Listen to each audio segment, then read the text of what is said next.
Basically হচ্ছে কি, টিকটকটা তো মজা করে করতাম, মানে ভাইরাল হব বা এটা সময় পাস করতাম, টাইম পাস করতাম।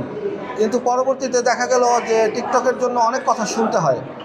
এই জন্য আমি দিঘি তো করেই না টিকটক, আমিও একটু কম করি। তাছাড়া আমার তো মানে আমি 40 আপ, বয়সের সাথে অনেক কিছু যায় না, একটু কমিয়ে দিয়েছি। হ্যাঁ, তারপরেও মানে বয়স বাড়ছে, এটাও তো সত্যি। না, ট্রল আমি পাত্তা দেই না, কিন্তু আমার কোনো ক্যারিয়ার নেই। আমি বিজনেসম্যান, কিন্তু দিঘির সামনে একটা ক্যারিয়ার আছে।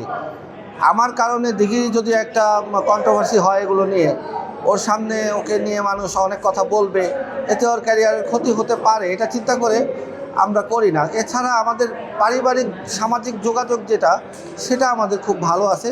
জাস্ট আপলোড দেই না ছবি ভিডিও, এগুলো একটু কমিয়ে দিয়েছি। তখন ভাবতাম যে না জেনেই তো বলছে, সবার পক্ষে তো জানা সম্ভব না, আমারও সম্ভব না সবাইকে জানানো। তারপরে বেশ কিছু ভিডিও মেক করেছি যে আমরা মামু ভাগ্নি, আপন মামা ভাগ্নি, আপন মেজো বোনের মেয়ে, অনেকভাবে বলার চেষ্টা করেছি, যতটুকু পেরেছি পাবলিকের কান পর্যন্ত পৌঁছানোর চেষ্টা করেছি। কিন্তু তারপরেও বিতর্ক থামছে না, মানে হয়েই যাচ্ছে, বলেই যাচ্ছে মানুষ কথা, এরপরে স্টপ করলাম। এই ধরনের মানুষদের সম্পর্কে আমার মেসেজ হচ্ছে, এরা বিকৃত মানসিকতার। এদের ঘরেও কিন্তু মা, বোন, মামা, ভাগ্নি, চাচা, বাস্তি সব আছে, তারপরেও এরা এই ধরনের কমেন্ট করে এক প্রকার আনন্দ পায় আমার মনে হয়।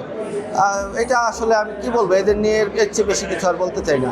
এখন লাস্ট 2 বছর আমাদের একসাথে কোনো টিকটক নাই, দিঘির নিজেরও কোনো টিকটক নেই। হয়তো কোনো ইভেন্টে গেলে দিঘি একটু সাজগোজ করে, তখন একটা রিলস দেয়, সেটা সবাই দেয় কম বেশি, এটা তো একটা সোশ্যাল মিডিয়ায় অ্যাক্টিভ রাখা নিজেকে।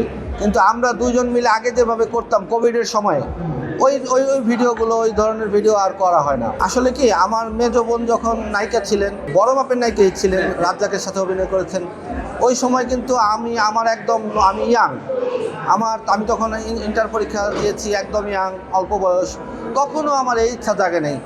বর্তমানে মানে মুভি তো বলতে গেলে নাই, সিনেমার ব্যবসাও নাই। একমাত্র শাকিব খানের মুভি, বাংলা সিনেমা যেগুলো, ওগুলো বছরে 1-2টা যে ঈদের মধ্যে আসে, ওগুলাই চলে, ওগুলাই দেখে। ঈদের মধ্যে মানুষের পকেটে টাকা থাকে, মনে ফুর্তি থাকে, তখন মানুষ মুভি দেখতে যায়। এছাড়া মুভির ব্যবসা নাই বললেই চলে, আমার যতটুকু দেখলাম।